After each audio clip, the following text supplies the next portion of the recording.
বেরিয়েছি স্কুটি নিয়ে, বলতে পারো আমরা দুজন ডেট করতে বেরিয়েছি, ডেটে বেরিয়েছি দুজন দুজনের সাথে, ঠিক আছে।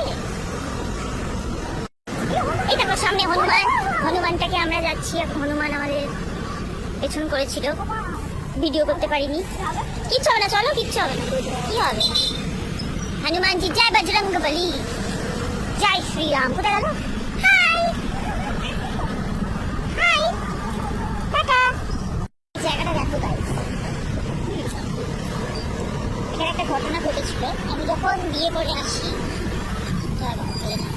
মন্দির, আমি যখন বিয়ে করে আসি আমি শুনতে পাই যে এখানে আগে যখন দিদি ভাই, তারপরে বাবাই, মানে আমার বর যখন এই রাস্তা দিয়ে যেত খুব ভয় পেত।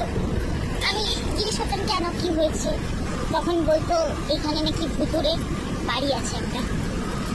তো একদিন রাত্রি আসার সময় সাদা কাপড় পরে কাউকে ওই বাড়িতে ঢুকতে দেখেছিল, তারপর থেকে ওই বাড়ির সামনে দিয়ে আসতো না, এতটাই ভয়।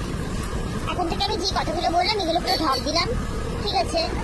তো কি করবো, টাইম পাস করার জায়গা পাচ্ছি না, গাড়ি করে যাচ্ছি, তাই আমি জায়গাটা দিলাম, মানে ঢপটা দিলাম, ঢপ। এই দেখো রাস্তার মধ্যে কত কত সুন্দর সুন্দর 3D পেইন্ট করা, দেখেছো? এগুলো কিন্তু গর্ত না, এগুলো 3D পেইন্ট করা, বাইরের দেশের মতো মনে হবে জল, কিন্তু এটা জল না, কিন্তু এগুলো 3D এফেক্ট। রাস্তা দেখো কি সুন্দর না, কিন্তু এখানে ভয়ানক একটা ব্যাপার হয়েছিল এককালে। এই যে আমগাছটা দেখছো, এখানে প্রায় সময় অনেকেই দেখেছে যে পা ঝুলিয়ে অনেক সাক্ষী ভূত বসে থাকতে, তাই না? আদৌ তারা মানুষগুলো ভূত সেরে মানুষকে ভয় দেখানোর জন্য বসে থাকতো নাকি আম যদি কেউ তুলে কেড়ে নেয়, তুলে খেয়ে নেয়, তার জন্য এটা বানাতেও পারে। এটা মানুষের গুজব শুনেছি, জানি না কতটা ঠিক।